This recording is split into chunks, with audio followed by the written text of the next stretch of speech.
Hoy tenemos el privilegio de poder compartir una palabra con ustedes y decimos el privilegio justamente porque también tenemos el privilegio de tener nuestro amado pastor, ¿verdad? Que es Joel, ¿no? Bueno, pues hoy le vamos a hablar un tema muy importante. Primero, señalarle que para los que no lo saben, este mes se conmemora el mes de la Biblia. Y se conmemora el mes porque justamente el 27 de febrero fue, de- el año 1900 fue declarado Día Nacional de la Biblia. Y justamente eso ocurrió a la primera traducción en español de la Biblia, que es exactamente en el año 1505, 509, justamente el día 27 de. Por lo tanto, es un mes extraordinario porque estamos hablando de qué? De la palabra de Dios. O sea, debemos celebrar este mes con júbilo, con gozo y con alegría. Y por esa razón, yo les he traído y espero también que así como algunos tienen sus libretas, como dice el pastor, que lo que está escrito no se olvida y que eso nos permitirá olvidarnos de todo si solamente leemos y escribimos en el celular. Y le digo que escriban porque incluso en la celebración del acto que tuvimos, lo primero que se hizo fue que se preguntó sobre la Biblia, ¿verdad? Hicieron algunas preguntas sobre la Biblia y algunos las sabían muy bien, pero nos gustaría que todos podamos contestar con precisión cuando se nos habla de la Biblia en aspecto de lo que es la estructura de la. Vamos a hablar de la estructura de la Biblia también, de los fundamentos de la Biblia. Vamos a hablar de para qué sirve la Biblia. Debemos nosotros leer la Biblia cada día. Entonces, esta Biblia, este libro que tenemos en las manos, que todos tenemos o debemos tener cuando venimos a la iglesia, porque la casa de Dios es exactamente eso, la casa donde vamos a recibir palabra de Dios. Entonces, esta palabra es poderosísima, es un arma más poderosa que toda espada de doble filo, dice la Biblia. Debemos tenerla. Tengo arma de fuego, yo saco la Biblia cuando la tengo y le digo, sí, tengo una. Mira aquí, porque es cierto, es más poderosa, dice la Biblia, lo dice. Y eso es así. Es tan poderosa como toda espada. Ha sido uno de los libros más traducidos, más vendidos y más influyentes de toda la humanidad. Sin lugar a dudas. Es, podríamos decir, el libro más escrito hasta el momento que no ha podido ser tocado por nadie. Es el único libro que no se ha evitado. Oigan bien, la mayoría de los libros de los grandes científicos, cada 3 años lo editan porque tienen que modificar cosas que se dijeron que ya no son ciertas. Sin embargo, este libro que se escribió hace más de 2000 años y que fue escrito por más de 40 autores diferentes, escrita en unos 1500 años. Óiganse muy bien, en un periodo de 1500 años se duró para escribirlo. Más de 40 autores diferentes, de diferentes extractos sociales. Habían allí pescadores, filósofos, reyes, pastores, apóstoles, discípulos. Habían hacedores de carpinteros. O sea, era un grupo de personas seleccionados por Dios. Fíjense a quién, médicos. Óyeme, a quién selecciona a médico, pero también selecciona a un pescador como Pedro y como Pablo. Pablo era un apóstol, pero Pablo era un persecutor de cristianos, perseguidor de cristianos. Y fue seleccionado para escribir la Biblia. Entonces, todas estas personas hicieron esto justamente en un periodo, como les decía, de 1500 años. Pero en ese entonces no había WhatsApp, ni había telecomunicaciones, ni habían aviones, ni había internet, ni había nada. Y ustedes sabían que el libro de Isaías se escribió 740 años antes del nacimiento de Cristo y que el libro de Apocalipsis se escribió 90 años después de Cristo. Significa esto que aproximadamente 840 años de diferencia hay entre estos dos libros y entre ellos hay concordancias. ¿Cuántas? Dice la Biblia, más de 65,000 concordancias. Concordancias quiere decir que concuerdan las unas con las otras ideas. Usted lee en los evangelios a Mateo hablar sobre el nacimiento de Jesús, pero asimismo usted lee en el libro de Isaías hablar del nacimiento de Jesús, de la crucifixión, de la muerte, de cómo Jesús iba al matadero, dice Isaías en el libro de Isaías 53. Sin embargo, Lucas habla de que como cordero fue a la cruz y llevó su propia cruz. Concordancias. Palabra, esa concordancia de la palabra que ha sido investigada, escudriñada por los más grandes contradictores de la Biblia, para buscarle, como decimos nosotros, la quinta pata al gato, a ver dónde hay equivocaciones. Y nadie se ha podido equivocar. Nadie ha podido demostrar una equivocación. Shakespeare, quizás lo conocieron, un autor extraordinario. Todas sus obras, la mayoría, bueno, todas sus obras, tienen sus génesis, su base, su lenguaje, se basó fundamentalmente en la Biblia. Y por eso fue tan exitoso, porque tuvo esa base, esa primicia permanente. Entonces, este ha sido el único libro que ha sido traducido, aunque ustedes no lo crean, a más de 733 idiomas, la Biblia completa. Pero el Nuevo Testamento ha sido traducido a más de 1600 idiomas, el Nuevo Testamento. Porque el Nuevo Testamento, como muy bien lo tiene nuestro pastor, yo ando uno, pastor, hay que regalarme, los regalé uno, su pastor. Así pequeñito, no, ha sido traducido más que la Biblia completa, porque es el Nuevo Testamento. Y por lo tanto, ha sido traducido más de 1622 veces. Pero la Biblia, en lenguajes de señas, ha sido traducido a más de 4000 idiomas. Y ustedes dirán, ¿y cómo? Bueno, en un país a veces hay más de 30, 40 y 50 idiomas. Ustedes sabían, ¿verdad que sí? El sistema Braille se ha traducido. Dialectos. El único libro en la historia que se ha vendido más de 5.000 millones de unidades de Biblia en lo que va el 2025. 5.000 millones de unidades. Ningún otro libro, ningún otro texto en la historia. Significa que estamos hablando de algo verdaderamente sobrenatural y extraordinario. ¿Por qué no entonces hablar de ella? Debemos hablar de ella. Este libro, este texto, tiene dos partes importantes, el Nuevo y el Antiguo Testamento. El Antiguo Testamento contiene, fue una pregunta que se hizo allá, ¿no es que sí? ¿Cuánto tiene el Nuevo Testamento? 39. Anótelo para que no se le olvide. ¿Cuántos libros tiene el Antiguo, el Nuevo Testamento? 7. En total, 66 libros. Algunos que éramos católicos, apostólicos y dominicanos, pudimos ver algunos textos católicos que tienen hasta 73 libros, pero son libros deuterocanónicos, como dicen ellos, apócrifos. Deuterocanónicos traduce que fueron hechos en un canon después de, y apócrifos quieren decir que no fueron inspirados por Dios, sino fueron introducidos por un canon, o sea, un canon, una secta, la católica, diferente. Por esa razón, los libros, las Biblias católicas, Tobías, Judith, Macabeo, etcétera, que no lo va usted a encontrar acá, porque esos son considerados libros deuterocanónicos o libros apócrifos. La Biblia tiene 929 capítulos, el Antiguo Testamento, 929, y el Nuevo Testamento tiene 260. Grábense esto porque en total suman 1189 capítulos, exactamente 3 años y 3 meses si la leemos un capítulo por día, y la leeremos enterita.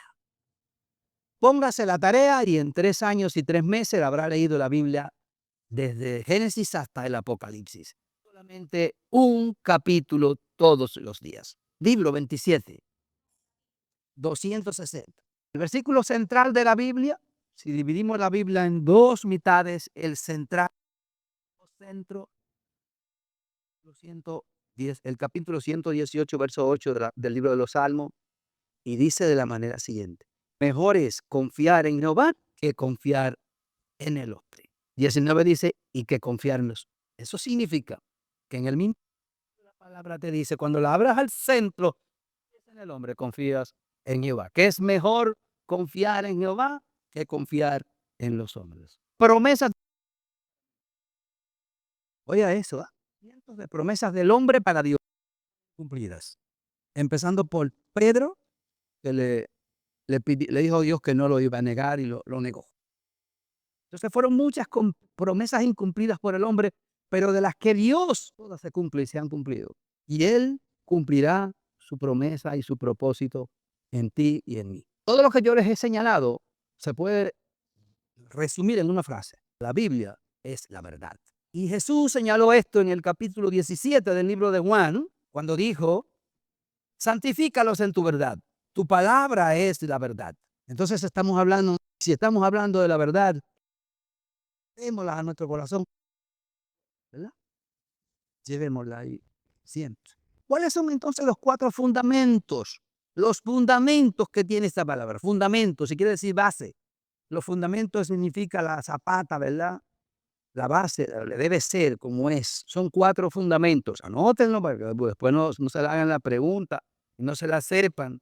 Pueden anotar en el celular también. Número 1, la inspiración de la palabra.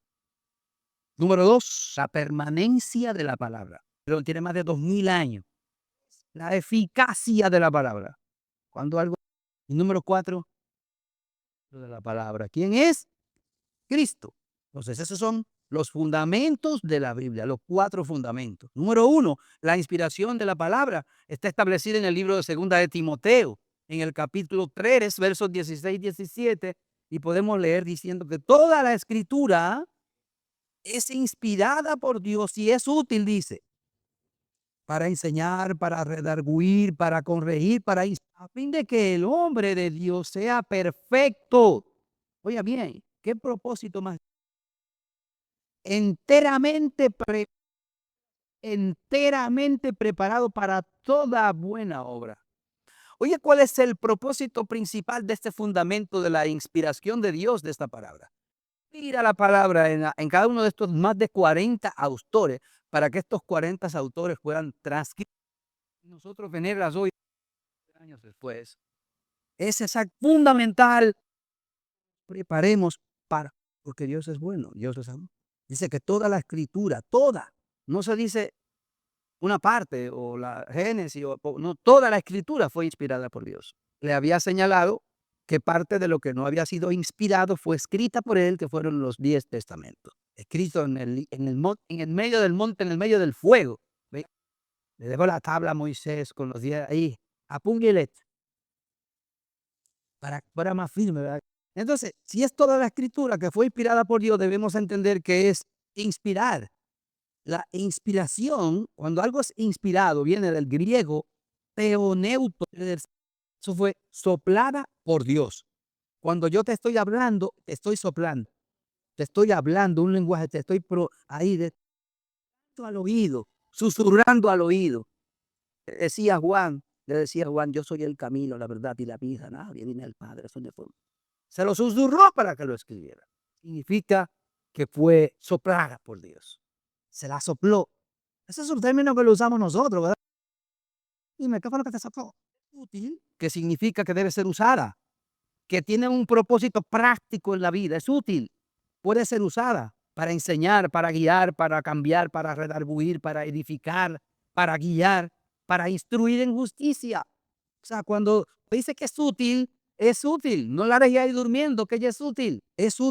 Entonces, la Biblia tiene tantas cualidades para ser un fundamento extraordinario de la inspiración dentro de la utilidad en orden. Segundo fundamento de la palabra, muy bien dice el libro de Isaías en el capítulo 40, verso 8 dice, séquese la hierba, marchítese la flor, mas la palabra permanece para siempre. Y Jesús entonces le pone en el libro de Mateo, cielo y la tierra pasará, mas mi palabra no pasará. Y así ha sido. Por esa razón, la Biblia que tenía tu bisabuelo, hasta la que estás usando hoy. Hay personas que tienen en sus manos ejemplares físicos, físicos, subrayados y todo, de su bisabuelo que se la dejó en herencia. Y es exactamente la que se escribió. Es extraordinario. Para mí, cada vez que yo esto, es extraordinario. ¿No es que sí? Ningún otro texto. Yo que soy médico, leo muchísimos libros que ya he tenido que echarlo al zafacón. Cuando me gradué hace 40 años, se escribió cosas Una vulgar mentira. Por ejemplo, en el año 1981 surgió el virus de la... Y lo primero que se decía era, no tiene cura. Muchas personas porque no tenía cura. Y eso fue una mentira vulgar porque ya el virus de la insuficiencia adquirida tiene cura. Cuando surgió la penicilina, entonces todo aquel que sufría de todo eso, abandonado, se acabó, o sea, ya. Háganle un cepo en el patio y ese se acabó. Guárdenlo. Así murió nuestro Patricio Juan Pablo Duarte, abandonado porque no había tratamiento. La tuberculosis se cura más fácil que una gripe, porque fue una mentira. Esto no pasa con la palabra. La palabra te dice en el libro de Éxodo 15, y él sanó al leproso, pero también sanó a Sarita. Es hoy, ayer y siempre. Su poder a través de su palabra, viva y eficaz. Entonces la permanencia es eterna. El tercer fundamento es la eficacia. La eficacia, cuando se habla de algo eficaz, es porque sirve para lo que fue creado. Algo es eficaz cuando se usa y sirve para lo que fue creado. Por eso el libro de Hebreos en el capítulo 4, verso 12, dice, porque la palabra de Dios es viva y eficaz y más cortante que toda espada de doble filo. Cuando se habla de viva es porque tiene vida. Nada se dice es vivo si no tiene vida. Y lo que tiene vida sirve para todo, ¿verdad?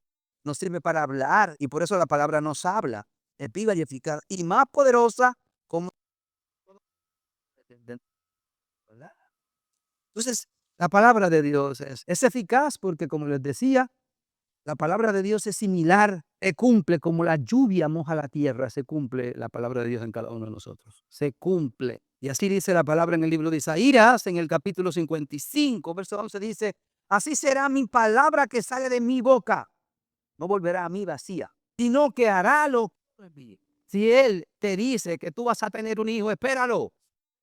Que tú vas, confía que que lo vas a tener. Y se lo dijo a Sara con 90 años.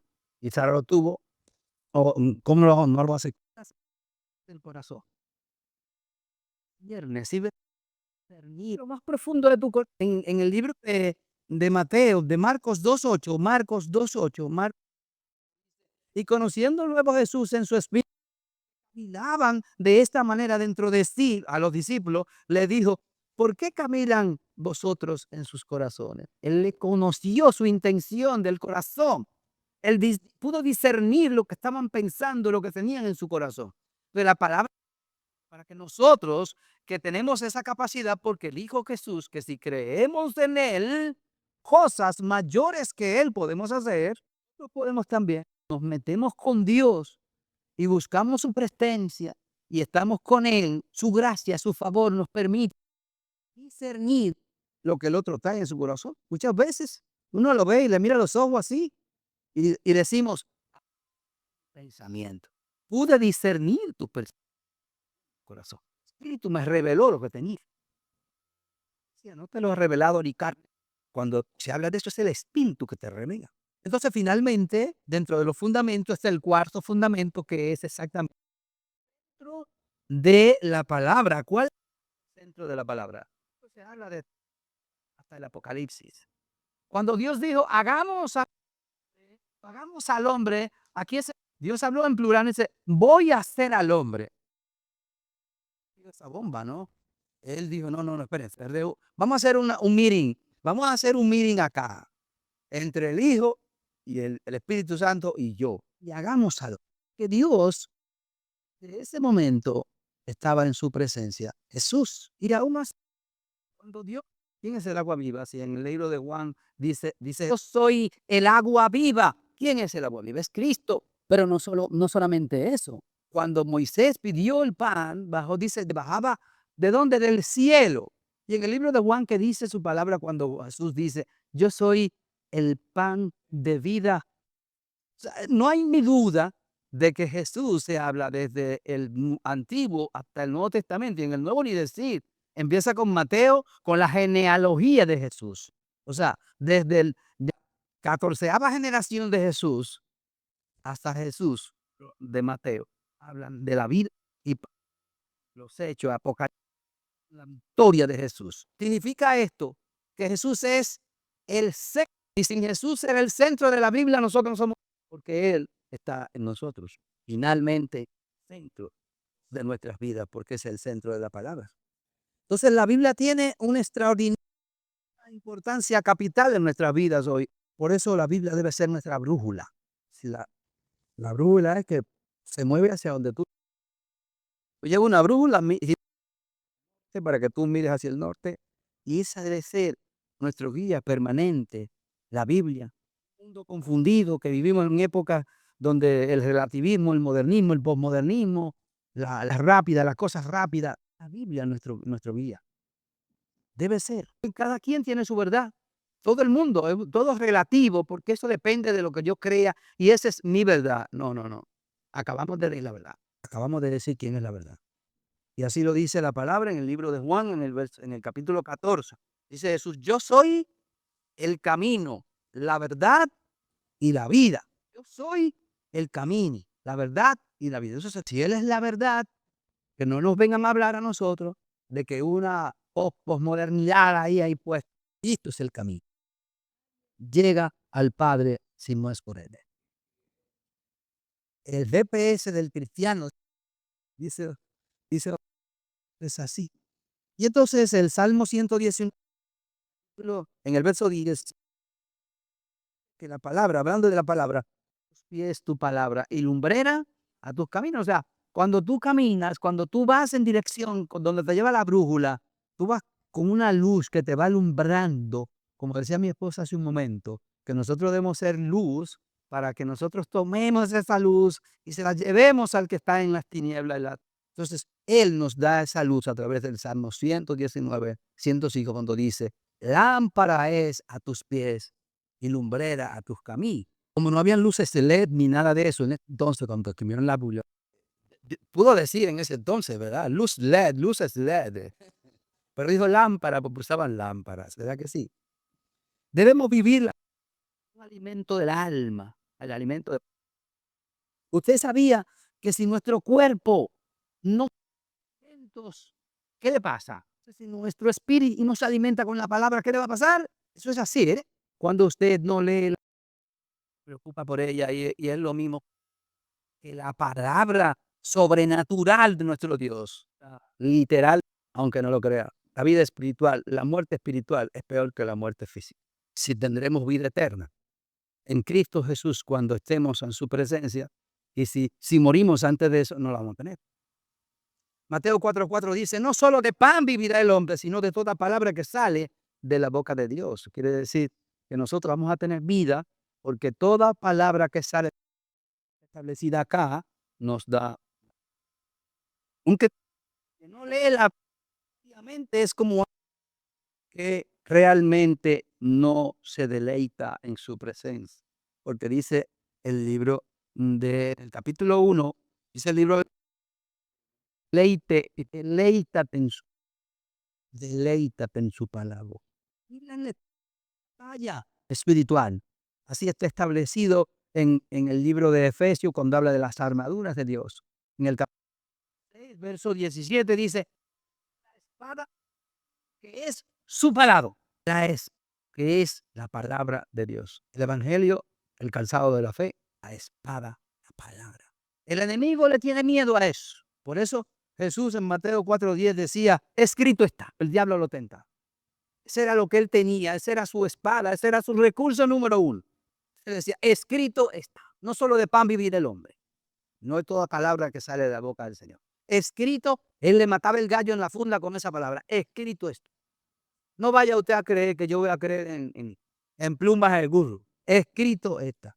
Las sociedades de hoy han confundido con las famosas verdades del modernismo. Y nosotros hoy vemos a las personas real y efectivamente olvidarse de la palabra. Las escuelas las sacan de la iglesia, las sacan de todos los lados. Que las estudien exactamente porque, como dice la Biblia, yo creo que en ella está la vida eterna. Porque creo que en ella ha de descubrir la vida eterna. O sea, ellos no quieren, porque ellos lo pierden. Porque Él vino a ¿qué? A matar, a robar y a destruir. Josué 1:8 dijo, nunca se apartará de tu boca este libro de la ley, porque entonces harás prosperar tu camino y todo te saldrá bien. Todo te saldrá bien. Nosotros no nos damos cuenta, pero los países que toman la Biblia como estándar, nuestro amado pastor estuvo en Corea del Sur. Corea del Sur en el año 1950 recibió el pobre 950. Estamos hablando apenas de 75 años, ¿no? 75 años. Era un país pobre, Corea del Sur. Se enfrenta con Corea del Norte, sus enemigos del lado. Y nuestro país le mandó ayuda. Nuestro país, en llevadura, porque la palabra de nosotros está en medio de la Biblia, del escudo, verdaderamente compasivos. Pues le digo que Corea del Sur hoy es el país más cristiano del mundo, uno de los países, y también tiene la iglesia más grande del mundo, pero también tiene una sola que tiene un valor bruto interno de la República Dominicana. La Samsung tiene un valor de 366 mil millones de dólares y nosotros un Producto Interno Bruto de 100 millones de dólares. Significa esto que una sola empresa de Corea, ustedes saben si es un país rico, ¿verdad que sí? Nuestro pastor estuvo allá y pudo disfrutar de eso. No le estoy hablando de Kia, que es de Corea, de Daewoo, que es de Corea, de Hyundai, que es líder mundial en venta de vehículos, que es de Corea. Por hablarle nada más de esas mega empresas, pero esa gente no se pierden. El domingo están en su casa. Hay un 57% de la nación que no cree en nadie. 43% de esa nación, el 30% es cristiano, entre católicos y protestantes, que somos la mayoría de los protestantes. En una palabra, cuando usted ve que un país asume la palabra como instrumento de compasión, de desarrollo, de guía, progresa, porque ¿qué dice la Biblia? Todo te saldrá bien, todo te saldrá bien. La Biblia debemos nosotros leerla diariamente y tenerla en casa, un adorno. No la tenga como uno en su casa, abierta en el Salmo 91, que ya está la Biblia, ya la página está, no se despolva. No, la Biblia es para usarla, porque es útil para todo. Segunda de Timoteo 4:2 dice que prediquemos la palabra que inste a tiempo y fuera de tiempo. Esas son dos palabras extraordinarias que cuando la Biblia te dice que la prediques a ti fuera de tiempo, te dice que la prediques cuando tú estás ahí hasta mientras duermes. En todo tiempo, donde quiera que estemos, debemos predicar la palabra. O de decir, Él no regresa, hará vacía mi palabra. Santiago 1:22 dice, sed hacedores de la palabra y no tan solo oidores de la palabra. Sed hacedores de la palabra. El mundo de hoy necesita que nosotros usemos la palabra y que no solamente la usemos, sino que la hagamos. Ser hacedores de la palabra. La Biblia es un libro, es un libro cualquiera.